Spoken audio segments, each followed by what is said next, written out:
احد۔ اس بیچ میں اور چھوٹی چھوٹی جنگیں ہوئی، لیکن جو بڑی جنگ تھی جنگ احد، اور اس کا پورا نقشہ میں نے آپ کے سامنے رکھا۔ 700 صحابہ کرام تھے اور 3000 کے مقابل میں تھے، اور جنگ تقریباً یہ فتح کے قریب تھی۔ کفار میدان چھوڑ کر بھاگ چکے تھے، لیکن جو نبی پاک صلی اللہ علیہ وسلم نے جس اونچے ٹیلے پر 50 تیر انداز صحابہ کو کھڑا کیا تھا، وہ اتر گئے۔ حضور کا آرڈر آنے سے پہلے، حضور کا حکم آنے سے پہلے اتر گئے، جس کی وجہ سے اتنا بڑا نقصان ہوا کہ صحابہ بے خبری میں مال غنیمت جمع کر رہے تھے، تو خالد بن ولید اس وقت کافروں کی طرف سے سپہ سالار تھے، 200 گھڑ سواروں کو پیچھے کی طرف سے دوڑاتے ہوئے آئے، اور جو درے پر 10 لوگ بچے تھے جو چوٹی پر، ان کو پہلے شہید کر دیا، اور اس کے بعد پھر جو مال غنیمت جمع کر رہے تھے ان پر ٹوٹ پڑے۔ صحابہ کو یہ خبر ہی نہیں ہو سکی کہ کہاں سے حملہ ہو رہا ہے، کیسے ہو رہا ہے۔ تو جب ادھر بہت زیادہ ہم آہنگی ہو گئی، پھر جو بھاگے ہوئے مشرکین تھے وہ بھی بھاگ کر آگے واپس میدان میں آئے، تو صحابہ بیچ میں پس گئے۔ پیچھے سے 200 لوگ حملہ آور ہیں، سامنے سے بھی 2500 سے زیادہ لوگ حملہ آور ہیں، تو اس میں تقریباً 70 صحابہ کی جانیں گئی، 70 صحابہ کی جانیں گئی۔ یہی جنگ ہے جس میں وحشی غلام نے ایک پہاڑ کے پیچھے، ایک ٹیلے کے پیچھے گھات لگا کر چھپ کر حضرت امیر حمزہ کو نیزے سے مارا۔ وہ نیزہ سیدھا آپ کے سینے پر آیا اور پیٹھ سے نکل گیا، اور اتنا تیز زخم تھا کہ حضرت امیر حمزہ زمین پر گر گئے۔ اسی میں حضرت مصعب بن عمیر جو جھنڈا اٹھائے تھے، جن کے دونوں ہاتھ کاٹ دیے گئے تھے۔ اور یہی جنگ ہے جس میں نبی پاک صلی اللہ تعالی علیہ وسلم کی طرف بڑھ کر کے ایک کافر آیا جس کا نام عمرو تھا، اور وہ مکہ کا نامی گرامی پہلوان تھا، اور وہ آیا اور نبی پاک صلی اللہ تعالی علیہ وسلم کے اوپر حملہ کیا، تلوار کی برچھی سے حضور کے چہرے پر مارا۔ نبی پاک صلی اللہ علیہ وسلم بھی اس وقت لوہے کی ٹوپی جو ہوتی تھی وہ پہنے ہوئے تھے۔ اس تلوار کی مار کی وجہ سے لوہے کی تانت حضور کے رخسار کے اندر چلی گئی، اور ایسے کہ اس وقت حضور اکرم صلی اللہ تعالی علیہ وسلم کو بڑی تکلیف تھی، اور وہ پے در پے حملے کرتے جا رہا تھا، اور ان حملوں کے درمیان جو صحابہ کی جان نثاری ہے وہ دیکھنے کے قابل تھی۔ حضرت طلحہ، ابو طلحہ انصاری حضور کے سامنے یوں کھڑے تھے کہ جتنے تیر آ رہے تھے، جتنے تلوار برسر رہی تھی، سب وہ اپنی پیٹھ پر لے رہے تھے۔ 39 زخم ان کے پیٹھ پر صرف تلواروں کے تھے، 39۔ حضرت ابو طلحہ حضور کے سامنے اس طرح کھڑے تھے۔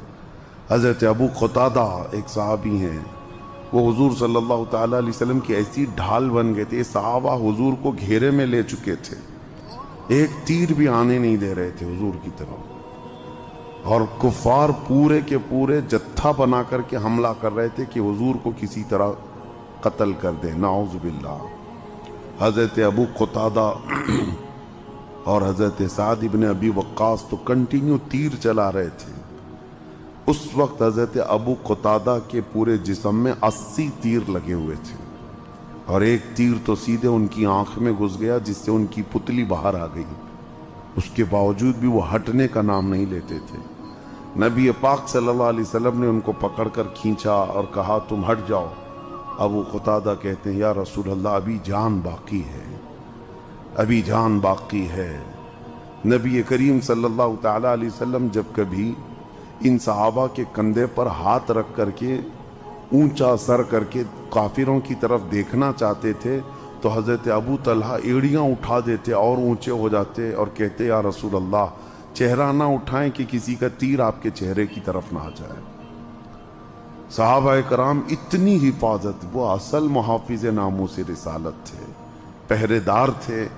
حضرت ابو قتادہ کی آنکھ جو باہر آئی، نبی پاک صلی اللہ تعالیٰ علیہ وسلم نے اپنی ہتھیلی میں ان کی آنکھ کی پوتلی کسی کا آنکھ کا دیدہ پورا نکل آیا ہو۔ حضور نے اپنے ہاتھ میں لیا اور اس کے بعد واپس ان کی آنکھ پہ لگایا اور اپنا لعاب پاک لگا دیا۔ حضرت ابو قتادہ کہتے ہیں زندگی بھر مجھے خبر بھی نہیں ہوتی تھی کہ میری کون سی آنکھ پھوٹی تھی، اتنی میری آنکھ میں روشنی بھی تھی۔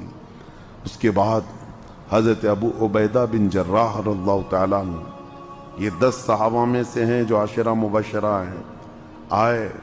اس وقت کسی کی بھی یہ ہمت نہیں ہو رہی تھی کہ یہ جو تار اندر گئے ہیں لوہے کی سلاخ، اس کو کون نکالے، کیسے نکالے۔ رسول پاک صلی اللہ علیہ وسلم کی درد ہوگی، تکلیف ہوگی، لیکن نکالنا بھی ضروری تھا۔ کوئی ہاتھ لگانے کو تیار نہیں۔ حضرت ابو عبیدہ بن جراح آئے ہیں، انہوں نے ہاتھ نہیں لگایا بلکہ اپنے دانت سے پکڑ کر کھینچا جس سے ان کے دانت ٹوٹ گئے۔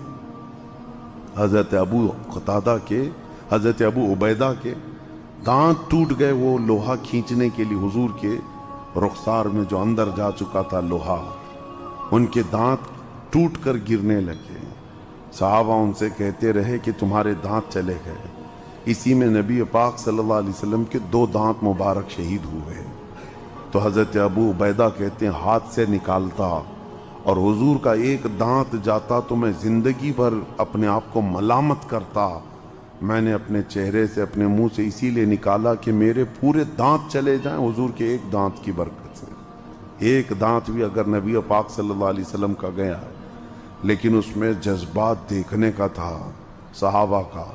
حضرت حارث رضی اللہ تعالیٰ عنہ ایک صحابی، وہ آئے اور حضور صلی اللہ علیہ وسلم کے جب خون بہہ رہا تھا، وہ لوہے کی ٹوپی سے اور جنگی لباس کے اوپر انہوں نے حضور کو ایسے تھام لیا تھا کہ جہاں جہاں خون آتا تھا وہ سب کو اپنی زبان سے چاٹ لیا کرتے تھے، اور سب خون حضور صلی اللہ علیہ وسلم کا ایک قطرہ بھی انہوں نے زمین پر گرنے نہیں دیا۔ نبی پاک صلی اللہ تعالیٰ علیہ وسلم نے بعد میں ان سے پوچھا کہ حارث تم نے میرا خون پی لیا؟ کہا یا رسول اللہ صلی اللہ علیہ وسلم، دنیا کا سب سے پاکیزہ خون اس زمین پہ کیسے گرتا، سب سے پاکیزہ خون اس زمین پہ کیسے گرتا؟ مجھے گوارا نہیں تھا، اب اس کی جو سزا ہے میرے آقا وہ مجھے دی جائے۔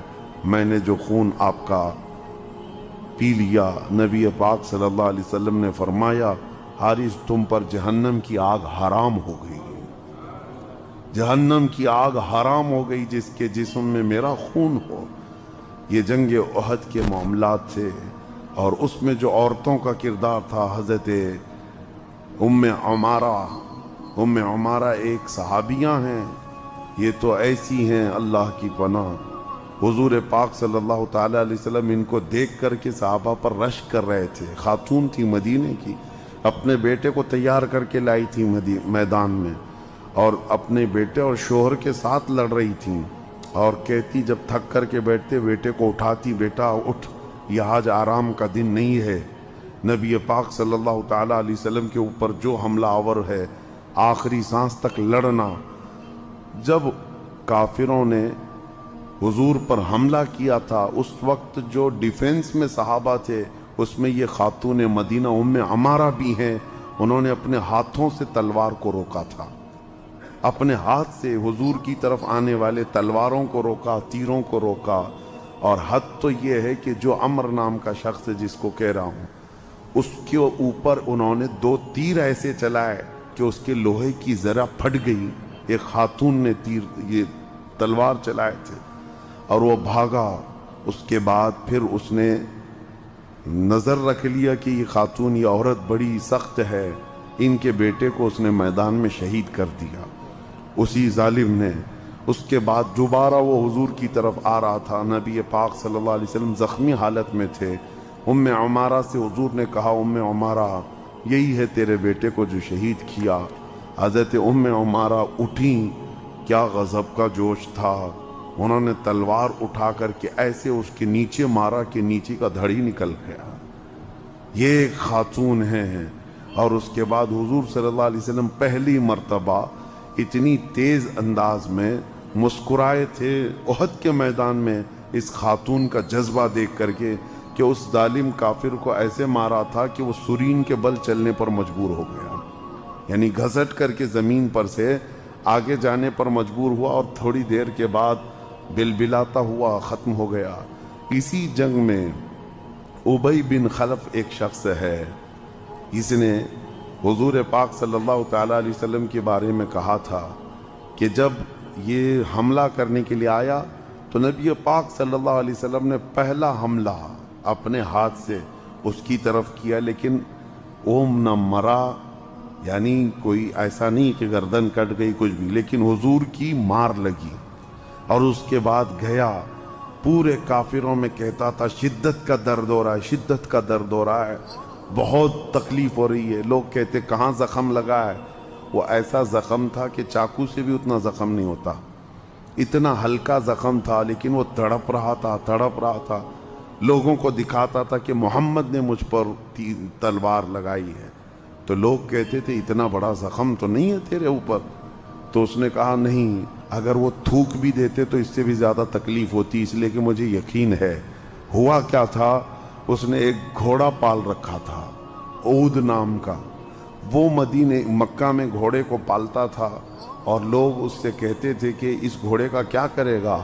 وہ کہتا یہ گھوڑا مجھے بڑا عزیز ہے، اس گھوڑے پر بیٹھ کر کے میں محمد کا قتل کروں گا۔ مکہ میں یہ کہتا تھا۔ لوگوں نے آ کر کے حضور صلی اللہ علیہ وسلم سے عرض کیا کہ یا رسول اللہ، ابی بن خلف ایک گھوڑا پالا ہے، وہ کہتا اس پر بیٹھ کر کے آپ کو قتل کرے گا۔ حضور اس وقت جس کیفیت میں تھے آپ نے فرمایا وہ نہیں، میں قتل کروں گا۔ حضور کی زبان سے یہ الفاظ نکلے تھے۔ وہ ابی بن خلف کہتا ہے محمد نے کہا تھا تو ہو کر رہے گا۔ اس کے بعد وہ احد کے میدان سے مکہ تک نکلنے کے راستے میں اتنا تڑپا کہ اس کی لاش جسم سڑ گیا اور بیچ راستے میں مر کر ختم ہو گیا، جس کو نبی پاک صلی اللہ تعالی علیہ وسلم کی۔ اسی لیے اعلیٰ حضرت فرماتے ہیں چین سے سوتا نہیں مارا تیرا یا رسول اللہ صلی اللہ علیہ وسلم۔ حضور پاک صلی اللہ تعالیٰ علیہ وسلم کا مارا ہوا کب چین سے سوئے گا؟ احد کے میدان میں یہ معاملات ہوئے۔ اس کے بعد جب 70 صحابہ کی شہادت ہوئی تو کافروں نے بہت سخت معاملہ کیا، صحابہ کے ٹکڑے کیے تھے۔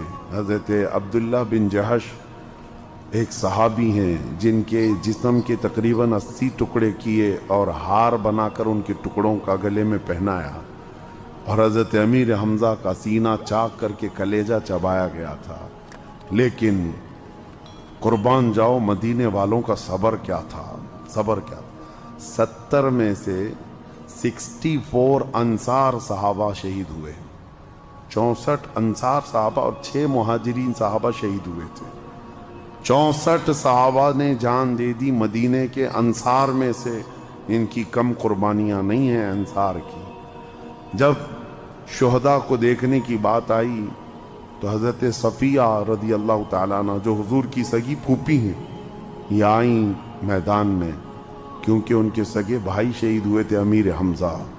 نبی پاک صلی اللہ علیہ وسلم نے صحابہ سے منع کر دیا تھا میری پھوپھی کو آنے مت دینا، وہ اپنے بھائی کی لاش دیکھے گی تو برداشت نہ کر پائے گی۔ بڑی گہری محبت تھی امیر حمزہ سے حضرت صفیہ سے۔ حضور نے منع کیا تھا کہ لاش دیکھنے نہ دو صفیہ، لیکن وہ میدان میں پہنچ گئیں، اور جب آئیں تو حضرت امیر حمزہ کا کٹا ہوا جسم دیکھا، ٹکڑے دیکھے، سنبھال کر جسم کو رکھا، اور غضب ہے۔ صحابہ کہتے ہیں حضرت صفیہ کو ہم نے دیکھا اس وقت اپنے بھائی کی لاش پر کھڑے ہو کر عام دنیا کی عورتوں کی طرح ماتم یا نوحہ نہ کیا، بلکہ صرف اللہ کی طرف یوں عرض کیا انا للہ و انا الیہ راجعون، اتنا کہا اور واپس چلی آئیں۔ مدینے والوں کا یہ صبر تھا کہ انہوں نے اپنے لال قربان کر دیے تھے میرے مصطفیٰ کریم صلی اللہ علیہ وسلم کی دفاع میں۔ اس جنگ کا جو خسارہ ہے وہ بڑا خسارہ تھا، بڑا نقصان تھا۔ 70 صحابہ میں بڑے بڑے نامور صحابہ شہید تھے۔ بہرحال اس میں وہ جوان حنظلہ رضی اللہ تعالیٰ عنہ جن کی اسی رات کو شادی ہوئی تھی، مدینے میں اسی رات کو شادی ہوئی تھی، اپنی بیوی کے ساتھ وہ سہاگ رات میں تھے، لیکن رات کو اعلان ہوا کہ نبی پاک نکل پڑے ہیں۔ انہوں نے اپنی بیوی سے کہا کہ چاہے تو طلاق لے لے، میں جاتا ہوں۔ ان کی خاتون نے کہا طلاق مت دو، زندگی میں ساتھ کر لیا ابھی دنیا میں، آخرت کی زندگی سے الگ کیوں کرتے ہیں؟ آپ جائیں، اگر صحیح سلامت لوٹ کر آئیں گے تو میں غازی کی بیوی کہلاؤں گی، نہیں لوٹ سکے تو میں شہید کی بیوہ کہلاؤں گی۔ اسی حالت میں وہ نکل آئے رات کے وقت، کیونکہ میں نے پہلے ہی بتایا حضور رات کو نکلے تھے مدینے سے احد کے لیے، جو رات کے وقت نکلے تھے، اور فجر کی نماز آپ نے وہاں پڑھائی تھی۔ اور پھر جنگ کے میدان میں حضرت حنظلہ شہید ہو گئے تھے، جوان صحابی، لیکن ان کی لاش غائب ہو گئی مدینے جنگ احد کے میدان سے۔ صحابہ اکرام نے کہا ہم نے ان کو شہید ہوتے دیکھا، حضور صلی اللہ علیہ وسلم نے فرمایا جاؤ فلاں جگہ پر ان کی لاش ہوگی۔ تو جا کر کے دیکھا گیا، ان کی لاش تھی لیکن غسل دی ہوئی لاش ہے، جس کے اوپر پانی کے قطرات ٹپک رہے ہیں۔ صحابہ نے کہا یا رسول اللہ ان کو تو کوئی نہلا کر رکھا ہے۔ اللہ کے نبی نے فرمایا اس کی لاش کو اللہ کے ملائکہ اٹھا لے گئے تھے اور جنت کے پانی سے غسل دے کر کے لائے ہیں۔ شہید کو غسل کیوں دیا گیا؟ شہید کے لیے غسل نہیں ہے، شہید جن کپڑوں میں انتقال کرتا ہے انہی کپڑوں میں اس کو دفن کرنا ہے، اسے کفن بھی نہیں پہنایا جاتا۔ شہید کے لیے جنگ میں جو شہید، اس کا اعزاز ہے یہ، وہ اپنے کپڑوں میں اللہ کی بارگاہ میں جاتا ہے اور اسے غسل نہیں ہے۔ حضور صلی اللہ تعالیٰ علیہ وسلم نے فرمایا جاؤ اس کی بیوی سے پوچھو، پتہ چلے گا یہ موت کا غسل نہیں ہے، یہ اپنی بیوی کے پاس سے نکلا تھا تو اس پر غسل واجب تھا، یہ صرف اس لیے جلدی آ گیا کہ کہیں میں رسول اللہ سے پیچھے نہ ہو جاؤں، حضور کی جماعت میں پہنچنے میں تاخیر نہ ہو جائے، لیٹ نہ ہو جائے۔ تو نہانے کی بھی فرصت نہ ملی، اسی طرح میدان میں آیا اور شہید ہوا، اللہ کے فرشتوں نے اسے غسل جنابت عطا کیا ہے۔ صحابہ کے جذبات بیان سے باہر ہیں۔ اس میں ایک عمرو بن جموح صحابی ہیں، وہ اپنے بیٹے کے ساتھ نکلے تھے مدینے سے، لنگڑے تھے یعنی پیر سے معذور تھے، اور حضور صلی اللہ تعالیٰ علیہ وسلم کی بارگاہ میں اجازت لے کر کے آئے تھے کہ آقا میرے لیے دعا کریں کہ میں اپنے گھر والوں کے پاس واپس نہ لوٹوں۔ وہ چلتے ہی تھے یہی نیت لے کر کے، اور آئے، لڑتے لڑتے شہید ہو گئے۔ ان کی بیوی شام کو آئی اور لاش کو اٹھا کر کے اونٹ پر رکھ کر مدینے لے جانے لگی، بیٹے کی بھی لاش، شوہر کی بھی لاش۔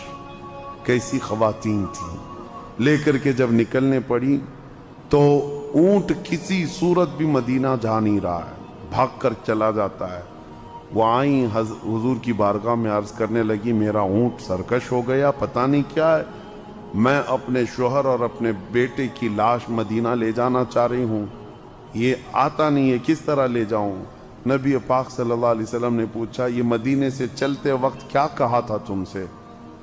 کہتی ہیں کہ یہ جاتے وقت یہ کہے تھے اے میری خاتون دعا کر کہ میں واپس اپنے اہل خانہ میں نہ آ سکوں، اللہ اور اس کے رسول کی رضا میں شہید ہو جاؤں۔ حضور صلی اللہ علیہ وسلم نے فرمایا یہی تو بات ہے، اللہ نے اس کی سن لی ہے، اب وہ تیرے گھر کی طرف نہیں آئے گا۔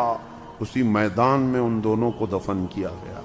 70 صحابہ تھے جن کی جنازے کی نماز میرے آقا نے پڑھائی، اور اس کے بعد وہاں قبروں میں آپ کو دفن کیا گیا۔ آج بھی احد کے میدان میں یہ قبریں موجود ہیں۔ ایک قبر میں سید الشہداء امیر حمزہ، حضرت مصعب بن عمیر، عبداللہ بن جحش رضی اللہ تعالیٰ عنہ، 3 صحابہ آرام کر رہے ہیں، اور باقی جتنے صحابہ شہید ہوئے وہ ایک بہت بڑی قبر میں ان سب کو دفن کیا گیا ہے۔ اور پھر معمول میرے آقا کا یہ تھا کہ حضور صلی اللہ علیہ وسلم اکثر مدینے سے چل کر کے احد کے شہداء کی زیارت کے لیے آتے تھے، اور یہ بھی روایت ہے حضور نے فرمایا جو احد کے شہداء کو سلام کرتا ہے ایک بار، وہ قیامت تک اس کے سلام